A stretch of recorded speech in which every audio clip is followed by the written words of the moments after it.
में इसराइल की दरिंदगी, दहशतगर्दी और मजलूम फ़लस्तीन पर ढाए गए जुल्म के विरोध में बाया मुहाज ने विमान बोस के नेतृत्व में सड़कों पर उतरी।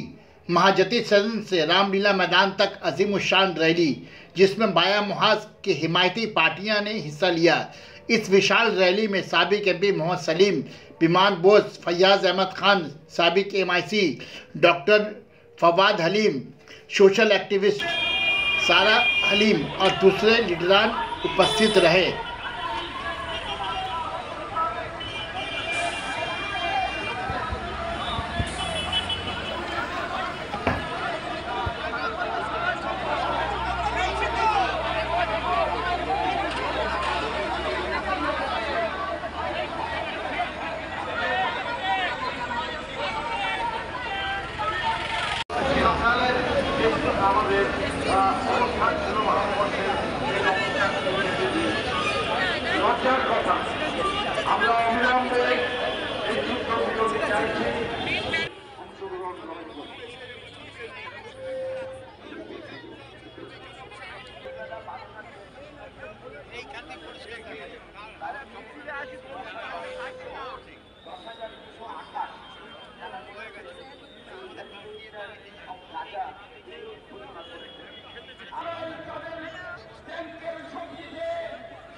দাদা একটু ডাল করেন একটু দাঁড়াও বলতেই দাদা দাদা এবং যারা এটাও মনে করেন যে বর্তমান ভারতবর্ষের যে সরকার রয়েছে এই সরকার যেরকম নির্লজ্জভাবে অতীতের ভারতের যে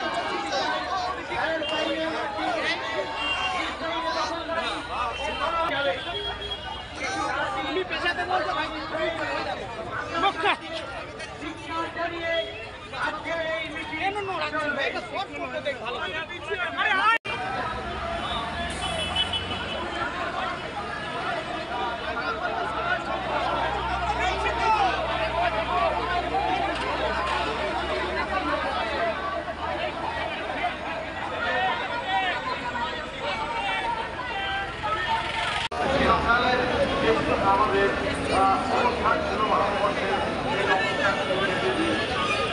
লজ্জার কথা।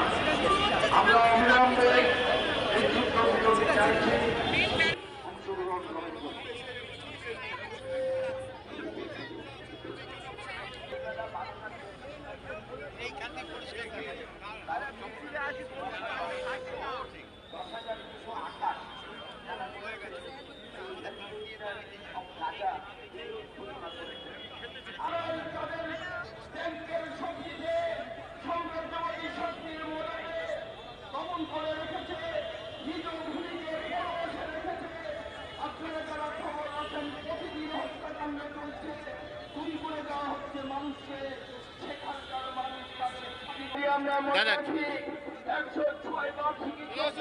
দাদা একটু ডাল করেন একটু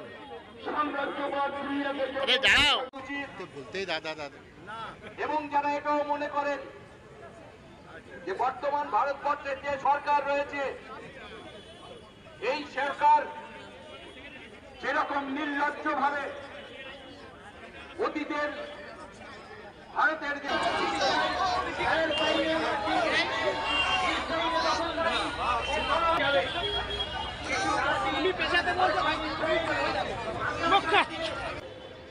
जुल्म सितम जब होता है दुनिया के किसी भी कोने में हो, हम कलकत्ते के लोग, बंगाल के लोग, हम लाल झंडे वाले लोग हिंदुस्तान के हमेशा जालिम के खिलाफ मजलूम का साथ दिया है। हर जुल्म और सितम के खिलाफ शहर कलकत्ता में आवाज उठाया गया है। जब से फिलिस्तीन के ऊपर अमेरिकी और बरतानिया के मदद से, मगरबी ताकत के मदद से इजराइल नस्लकुशी कर रही है, हम गांव में, शहर में, मीटिंग में, जुलूस में आवाज उठा रहे हैं। लेकिन जरूरत इस बात की थी कि बाम हाथ के लोग, वामपंथी लोग, जो बाम हाथ के नहीं है लेकिन वामपंथी हैं, तो सब लोग एक साथ मिलकर के हम साम्राज्यशाही के खिलाफ आवाज उठाएं। सोच और समझ से, इजरायली सोच और समझ से हिंदुस्तान में, हिंदुस्तान का हमारा अपना जो धरोहर है, हम अंग्रेज साम्राज्य के खिलाफ लड़े हैं, हम जालिमों के खिलाफ लड़े हैं। लेकिन जो लोग आजादी की लड़ाई नहीं लड़े, उस वक्त जो बरतानिया के साथ दिए, आज वो आरएसएस, वो बीजेपी हुकूमत में काबिल है और इसलिए वो जालिम का साथ दे रहा है, इजराइल का साथ दे रहा है, अमेरिका के साथ दे रहा है। और आज का ये जुलूस, आज का ये मीटिंग, हम इस बात बताने आए हैं कि हिंदुस्तान की हुकूमत हिंदुस्तान की आवाम की आवाज बुलंद नहीं कर रहा है, इसलिए हमें सड़क से अपनी आवाज को बुलंद करना पड़ेगा। हम अमेरिकी साम्राज्यवाद के खिलाफ है, हम इजराइल के नस्लकुशी के खिलाफ है, हम फिलिस्तीनी आवाम के साथ है। आए दिन फिलिस्तीन में हमारे बच्चों को अस्पताल, दवाई खाना, एम्बुलेंस, मरीज, डॉक्टर, खातिन, रिफ्यूजी कैंप, कुछ नहीं छोड़ा जा रहा है। ये इंसानियत के खिलाफ बर्बरियत है। और यहां हम देख रहे हैं, चाहे हमारे बंगाल की हुकूमत हो, चाहे हमारे मरकजी हुकूमत हो, या तो अमेरिका के साथ दे रहे हैं या चुप्पी साध रहे हैं। और कुछ लोग इसको हिंदू मुसलमान बनाने की कोशिश कर रहे हैं। ये मजहब की लड़ाई नहीं है, ये मजहबी लड़ाई नहीं है। किंतु एखाने যারা হিন্দুত্ববাদী কথা বলে, आरएसएस, इस्लामोफोबिक, তারা মনে করে এটাই হচ্ছে সুযোগ। अरे फिलिस्तीन में जिस तरह से मुसलमान हैं, क्रिश्चियन भी हैं, पगान भी हैं, यहूदी भी है,